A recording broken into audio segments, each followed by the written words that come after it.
So the product life cycle looks like this. We have on the vertical axis we've got time, and on the horizontal axis we have sales or profit.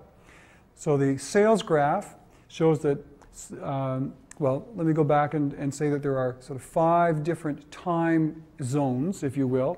The product development, introduction, growth, maturity, and decline. And so sales will start, the product will be developed in the first phase, and then at the beginning of the introduction stage, that's when the product is actually launched into the market. And sales, which is the red line, will gradually increase up to a very rapid increase, hopefully, where it will peak at the maturity stage and then start to fall in the decline stage. Now the profit line is a little bit different. It is negative in the development stage because you're investing a lot of money in this particular product.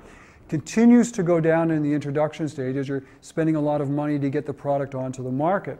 But then as sales start to grow, the profit in the growth stage becomes positive and sort of peaks in the maturity and then starts to decline in the decline stage. So we'll sort of reiterate if we look at these different categories, that the product development stage, here the product is being developed, sales are 0, and expenses are increasing. Introduction, the product is on the market, but again, our profits are negative because they're spending a lot of money to get it launched. If you remember that adoption diffusion, this is where the innovators are trying the particular product. We're trying to get our distribution channels established, trying to get the product into the marketplace. Finally, the growth stage where sales and profit are rising, and then and maturity where they start to flatten out. This is also probably one of the most competitive stages of it, and then finally the decline. Now I want to make a couple points about the product life cycle. First of all, there are product life cycles for industries. And so if you think about the automotive industry, it's been in a state of maturity for probably the last 60 years. In other words, it's sort of going along at a very flat level, and will probably continue to go along at a very flat level for years to come.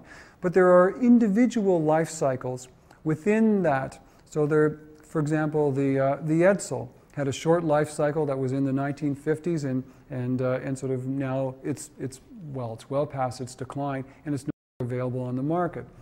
A car like the Mustang, which in fact had a product life cycle in the 60s and 70s, kind of leveled out and started to go into decline in the 80s, and now with the new Mustang that's been launched on the market, it's in fact had a little bit of a lift, and it's back into almost a growth stage now.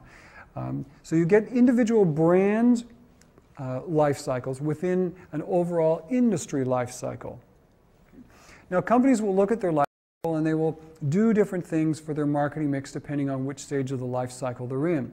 And again, it depends on how long that life cycle is expected to be.